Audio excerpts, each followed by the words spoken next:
Hi hello friends, welcome back to my channel Shri Sandhya. ನಾನಿವತ್ತು ಹೊಸ ವರ್ಷದಲ್ಲಿ ಮೊದಲನೇ ವ್ಲಾಗ್ನ ಸ್ಟಾರ್ಟ್ ಮಾಡಿದ್ದೀನಿ.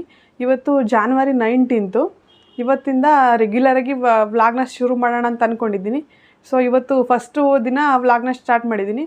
Welcome back to my channel Shri Sandhya. ಎಲ್ಲರೂ ಚೆನ್ನಾಗಿದ್ದೀರಾ ಅಂತ ಅಂದ್ಕೊಂಡಿದ್ದೀನಿ. ತುಂಬ ದಿನದಿಂದ ಅಂದ್ಕೊಳ್ತಾ ಇದ್ದೆ ರೆಗ್ಯುಲರಾಗಿ ವ್ಲಾಗ್ ಮಾಡಬೇಕಂತ. ಆದರೆ ಇವತ್ತಿಂದ ಗ್ರೇಟ್ ಡಿಸಿಷನ್ ತೊಗೊಂಡಿದ್ದೀನಿ, ಡೈಲಿ ವ್ಲಾಗ್ ಮಾಡೋಣ ಅಂತ ಅಂದ್ಬಿಟ್ಟು.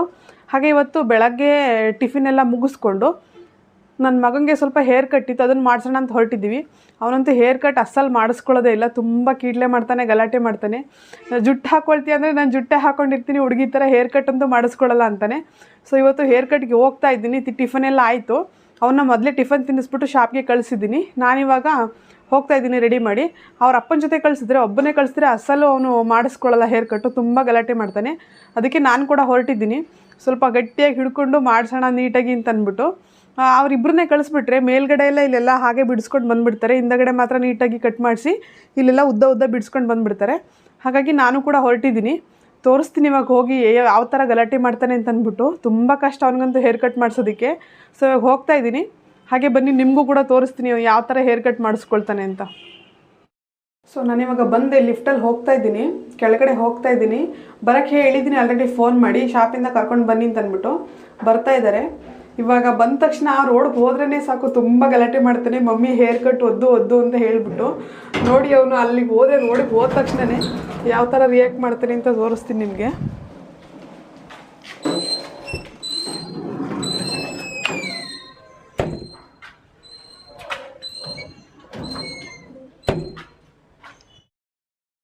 ನೋಡಿ ನಿಜವಾಗ್ಲೂ ಅಲ್ಲೇ ಶುರು ಮಾಡಿಕೊಂಡ. ಮಮ್ಮಿ ಕಟ್ಟಿಂಗ್ ಬೇಡ ಅಂತ ಹೇಳ್ತಿದ್ದಾನೆ. ಇಲ್ಲಿ ನೋಡ್ತೀನಿ, ನೋಡಿ ಅಲ್ಲೇ ಶುರು ಮಾಡಿಕೊಂಡ, ಕಟ್ಟಿಂಗ್ ಬೇಡ ಅಂತ ಅಳ್ತಿದ್ದಾನೆ. ಚಿನ್ನಿ ಜ್ಯೂಸ್ ಕುಡಿಯೋಕೆ ಹೋಗ್ತಾ ಇದ್ದೀವಿ. ಜ್ಯೂಸ್ ಕುಡ್ಕೊಂಡು ಬರೋಣ, ಕಬ್ಬಿನ ಜ್ಯೂಸು. ಹೇರ್ ಕಟ್ಟಿಂಗ್ ಹೋಗ್ತಾ ಇಲ್ಲ ಚಿನ್ನಿ. ನೋಡಿ ಅಲ್ಲೇ ಶುರು ಆಗೋಯ್ತು ಹೇರ್ ಕಟ್ಟಿಂಗ್ ಬೇಡ ಅಂತ ಅಂದ್ಕೊಂಡು. ನೋಡಿ ಕಟ್ಟಿಂಗ್ ಶಾಪ್ ಬೇಡ ಅಂತ ಅಂದ್ಬಿಟ್ಟು ನಿನ್ನ ಕಟ್ಟಿಂಗ್ ಶಾಪಿಗೆ ಕರ್ಕೊಂಡು ಹೋಗ್ತಾ ಇಲ್ಲ. ಎಳ್ನೀರು ಕುಡಿಯೋಕ್ಕೆ ಬಂದಿದ್ದೀವಿ ಅಂತಂದ್ಬಿಟ್ಟು ಎಳ್ನೀರನ್ನ ಕೊಡಿಸ್ತಾ ಇದ್ದೀವಿ. ಅಲ್ಲೇನೋ ಎಳ್ನೀರು ಖಾಲಿಯಾಗಿದೆ. ಅದು ಹುಡುಗ ಏನೋ ಚೆನ್ನಾಗಿಲ್ಲ ಅಂತ ಹೇಳ್ತಿದ್ರು, ನನಗೆ ಅದೇ ಬೇಕು ಅಂತಿದ್ದಾನೆ. ಪರವಾಗಿಲ್ಲ, ಅದನ್ನೇ ಓಪನ್ ಮಾಡು ಅಂತೇಳಿ ಓಪನ್ ಮಾಡಿಸ್ತಿದ್ದೀವಿ. ನೋಡಿ ಮುಖ ನೋಡಿ ಹೇಗಾಗಿದೆ ಅಂತಂದ್ಬಿಟ್ಟು. ಚಿನ್ನಿ ಕಟ್ಟಿಂಗ್ ಶಾಪಿಗೆ ಹೋಗ್ತಾ ಇಲ್ಲಲ್ಲ, ಹೇರ್ ಕಟ್ ಶಾಪಿಗೆ ಹೋಗ್ತಾ ಇಲ್ಲ. ಕೊಡು ಎಳ್ನೀರು, ಕುಡಿ. ನಮ್ಮ ಹುಡುಗ ಗುಡ್ ಬೈ ಅಲ್ವಾ, ಹೇರ್ ಕಟ್ ಮಾಡಿಸ್ಕೊಳುತ್ತೆ. ಚಿನ್ನಿ ಯಾಕೆ ಚೆನ್ನಾಗಿಲ್ವಾ? ಏನಾಗಿದ್ರಿ? ಎಲ್ಲ ನೀವೇ ಕುಡಿದು ಖಾಲಿ ಮಾಡ್ತೀರ, ಅವನಿಗೂ ಸ್ವಲ್ಪ ಕುಡಿಸಿ. ಈ ಪಟ್ಕ ಹೋಗಿ ಸರಿ.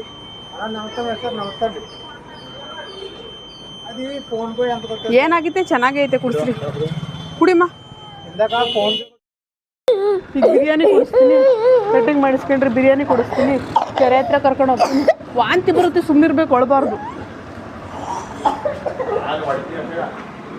ಅಲ್ಲೇ ಶುರು ಆಯಿತು ಅಳು.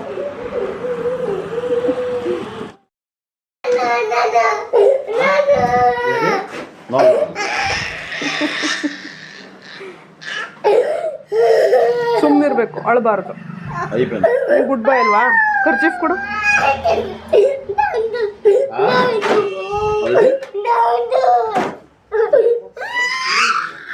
ಸುಮ್ಮನಿರ್ಬೇಕು.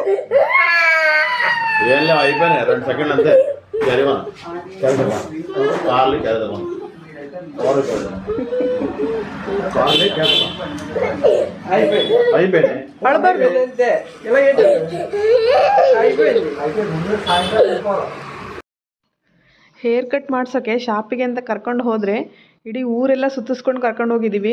ಡೈರೆಕ್ಟ್ ಒಂದೇ ರೋಡಲ್ಲಿ ಕರ್ಕೊಂಡು ಹೋದರೆ ಇಲ್ಲಿಂದಲೇ ಸ್ಟಾರ್ಟ್ ಮಾಡ್ತಾನೆ ಹೇಳೋಕ್ಕೆ ಅಂತ ಅಂದ್ಬಿಟ್ಟು. ಬಟ್ಟೆ ಹೊಲಿಯೋಕೆ ಕೊಟ್ಟಿದ್ವಲ್ಲ, ಅದನ್ನು ತರಕ್ಕೆ ಹೋಗ್ತಾ ಇದ್ದೀವಿ, ಬಿರಿಯಾನಿ ತಿನ್ನೋಕೆ ಹೋಗ್ತಾ ಇದ್ದೀವಿ, ಏನೇನೋ ಹೇಳಿಬಿಟ್ಟು ಇಡೀ ಊರೆಲ್ಲ ಸುತ್ತಿಸ್ಕೊಂಡು ಕರ್ಕೊಂಡು ಹೋಗಿದ್ದೀವಿ. ಆದರೂ ಗೊತ್ತು ಮಾಡಿಕೊಂಡು ಮತ್ತೆ ಲಾಸ್ಟಲ್ಲಿ ಅಳೋಕ್ಕೆ ಶುರು ಮಾಡೇ ಬಿಟ್ಟ. ಅವರಂತೂ ಯಾವಾಗಲೂ ಪಾಪನ ಹೇರ್ ಕಟ್ ಕರ್ಕೊಂಡು ಬಂದರೆ ನೀವು ಜೊತೆಲಿ ಬರ್ತಿರಲ್ಲ, ಯಾಕೆ ಇಷ್ಟೊಂದು ತರಲೆ ಮಾಡೋ ಮಕ್ಕಳನ್ನ ನಾನೆಲ್ಲೂ ನೋಡೇ ಇಲ್ಲ ಅಂತ ಹೇಳ್ತಿರ್ತಾರೆ. ಆದರೆ ಇವರಾದರೆ ಮಾತ್ರ ತುಂಬ ಫಾಸ್ಟಾಗಿ ಮಾಡ್ತಾರೆ ನನ್ನ ಪಾಪಗೆ. ಗೊತ್ತಲ್ವಾ ಅಳ್ತಾಳೆ ತರಲೆ ಮಾಡ್ತಾನೆ ಅಂತ. ಹಾಗಂದ್ಬಿಟ್ಟು ತುಂಬ ಫಾಸ್ಟಾಗಿ ಮಾಡ್ತಾರೆ. ಹಾಗೆ ಇವರಾದರೆ ಚೆನ್ನಾಗಿ ಮಾಡ್ತಾರೆ ಅಂತ ಅನಿಸುತ್ತೆ ನಮಗೆ, ಅದಕ್ಕೆ ಇವ್ರ ಹತ್ರನೇ ಕರ್ಕೊಂಡು ಹೋಗ್ತೀವಿ. ನೋಡಿ ಅವರಂತೂ ಸರ್ಕಸ್ ಮಾಡ್ತಾ ಇದ್ದಾರೆ, ಕಟ್ಟಿಂಗ್ ಮಾಡೋಕ್ಕಂತೂ ತುಂಬಾ ಹಿಂಸೆ ಕೊಡ್ತಾನೆ. ಅಳಬಾರ್ದು ಅಣ್ಣ.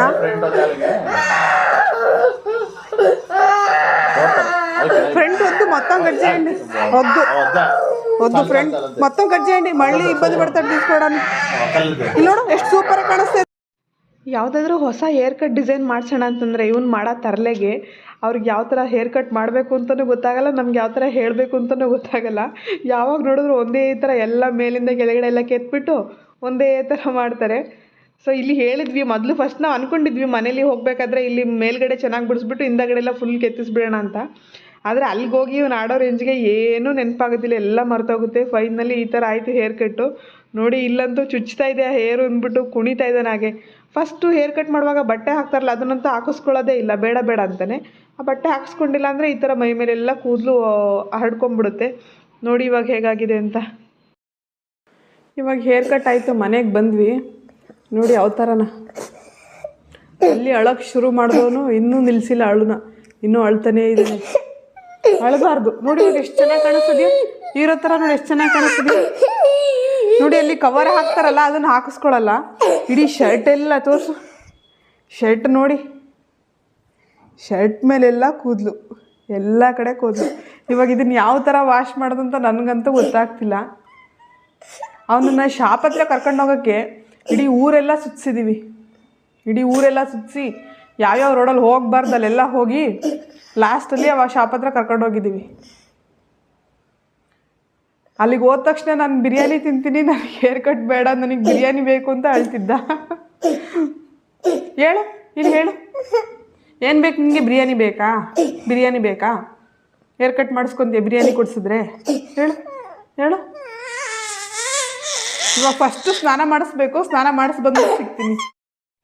ಪಾಪುಗೆ ಸ್ನಾನ ಮಾಡಿಸಿ ಅವನಿಗೆ ನಿದ್ದೆ ಮಾಡಿಸ್ದೆ, ಮಲಗಿಸಾದ್ಮೇಲೆ ನಮ್ಮ ಮನೇಲಿ ಇವತ್ತು ಸಂಡೇ ಅಲ್ವಾ ಚಿಕನ್ ತೊಗೊಬಂದಿದ್ರು. ಚಿಕನ್ನ ಕರಿ ಮಾಡಿಬಿಟ್ಟು ಹಾಗೆ ಸ್ವಲ್ಪ ಸಿಂಪಲ್ಲಾಗಿ ವೈಟ್ ರೈಸ್ ಮಾಡಿದ್ದೆ. ನಾವು ಊಟ ಎಲ್ಲ ಮುಗಿಸ್ಕೊಂಡು ಸ್ವಲ್ಪ ಹೊತ್ತು ರೆಸ್ಟ್ ಮಾಡಿ ಆಮೇಲೆ ಒಂದು 4 o'clock ಆಗಿತ್ತು. ಆವಾಗ ಶಾಪ್ಗೆ ಕಳ್ಸೋಣ ಅಂದ್ಬಿಟ್ಟು ಅವ್ನು ನೇಲ್ಸ್ನ ಕಟ್ ಮಾಡ್ತಾಯಿದ್ದೀನಿ. ನಾನು ಪಾಪುಗೆ ಸಂಡೇ ಇಲ್ಲಾಂದರೆ ಬುಧವಾರ ವೆಡ್ನೆಸ್ಡೇ ನೇಲ್ಸ್ನ ಕಟ್ ಮಾಡ್ತೀನಿ. ತುಂಬ ದಿನ ಆಗಿತ್ತು, ತುಂಬ ಉದ್ದ ಬೆಳೆದ್ಬಿಟ್ಟಿತ್ತು, ಕಟ್ ಮಾಡಿರಲಿಲ್ಲ. ಯೂಶ್ವಲಿ ನಾನು ಯಾವಾಗಲೂ ನೇಲ್ ಕಟ್ ಮಾಡೋದಾದರೆ ಸ್ನಾನಕ್ಕಿಂತ ಮುಂಚೆನೇ ಕಟ್ ಮಾಡಿಬಿಡ್ತೀನಿ. ಆದರೆ ಈ ಸರಿ ನನ್ನ ಮಗನಿಗೆ ನೇಲ್ ಪಾಲಿಶ್ ಇತ್ತು ನೇಲ್ಸಲ್ಲಿ. ಅವನಿಗೆ ನೇಲ್ ಪಾಲಿಶ್ ಹಾಕೊಳ್ಳೋದಂದರೆ ತುಂಬಾ ಇಷ್ಟ, ಕಲರ್ಸ್ ಅಂತ ಯಾವಾಗಲೂ ಹಾಕೊಳ್ತಾ ಇರ್ತಾನೆ. ಹಾಗಾಗಿ ನೇಲ್ಸಲ್ಲಿ ಕಲರ್ ಇರೋದ್ರಿಂದ ಸ್ನಾನ ಮಾಡಿಸಿದ್ರೆ ಎಲ್ಲ ಸ್ವಲ್ಪ ಕಡಿಮೆ ಆಗುತ್ತೆ, ಕಲರ್ ಹೋಗುತ್ತೆ ಅಂತಂದ್ಬಿಟ್ಟು ಅವ್ನು ಸ್ನಾನ ಆದಮೇಲೆ ನೀಟಾಗಿ ನೇಲ್ಸ್ನ ಕಟ್ ಮಾಡ್ತಾಯಿದ್ದೀನಿ. ನೋಡಿ ಕೈಯಲ್ಲಿ ಕಟ್ ಮಾಡಿಸ್ಕೊಂಡ, ಹಾಗೆ ಕಾಲಲ್ಲಿ ಕೂಡ ಕಟ್ ಮಾಡ್ತಾಯಿದ್ದೀನಿ. ಕಾಲಲ್ಲಿ ಅಷ್ಟೇನು ಬೆಳೆದಿರಲಿಲ್ಲ.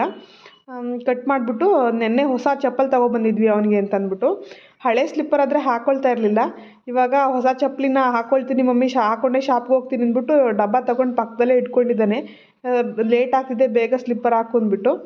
ಸೊ ಅವನಿಗೆ ನೇಲ್ಸ್ ಎಲ್ಲ ಕಟ್ ಮಾಡಿ ಅವನಿಗೆ ಶಾಪಿಗೆ ಕಳಿಸ್ದೆ. ಇದಾಗಿತ್ತು ನನ್ನ ಮಗನ ಹೇರ್ ಕಟ್ ಸ್ಟೋರಿ. ನಿಮಗೆಲ್ಲ ಹೇಗೆ ಅನ್ನಿಸ್ತು? ವಿಡಿಯೋ ಇಷ್ಟ ಆಗಿದರೆ ಲೈಕ್ ಮಾಡಿ, ಶೇರ್ ಮಾಡಿ, ಹಾಗೆ ಸಬ್ಸ್ಕ್ರೈಬ್ ಮಾಡ್ಕೊಳ್ಳಿ. Thank you for watching.